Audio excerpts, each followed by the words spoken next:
जय मैथिली।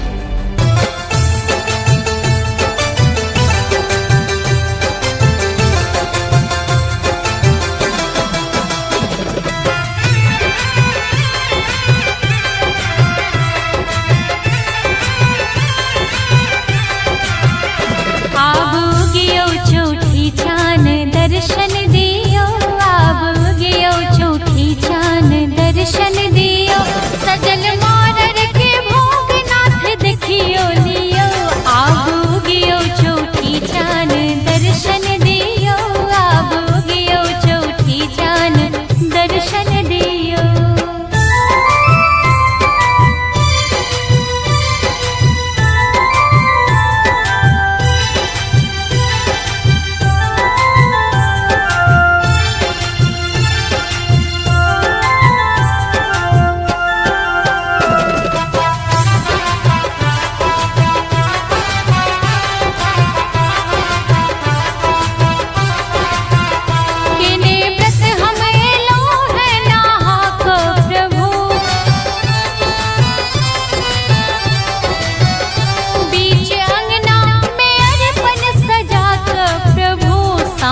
टिकरी साजल साँच टिकरी सजल प्रेम अर्पण लियो आब गियो चौठी चान दर्शन दियो आब गियो चौठी चान दर्शन दियो।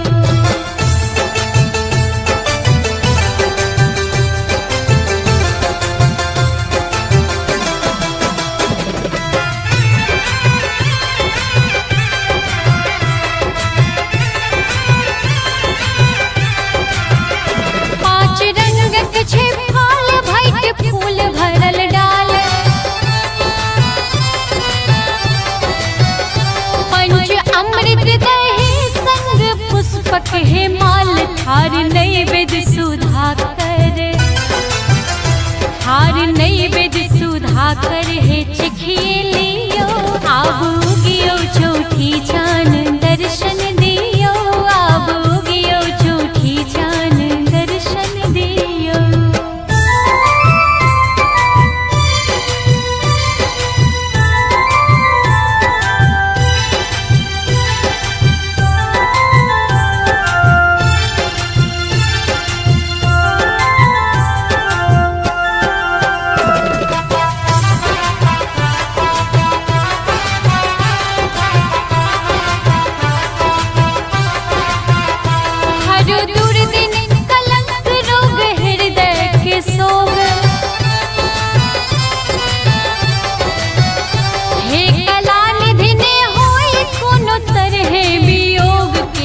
फल लो प्रणाम हम किलो फल लो प्रणाम देव आशीष दियो आब गियो चौठी चान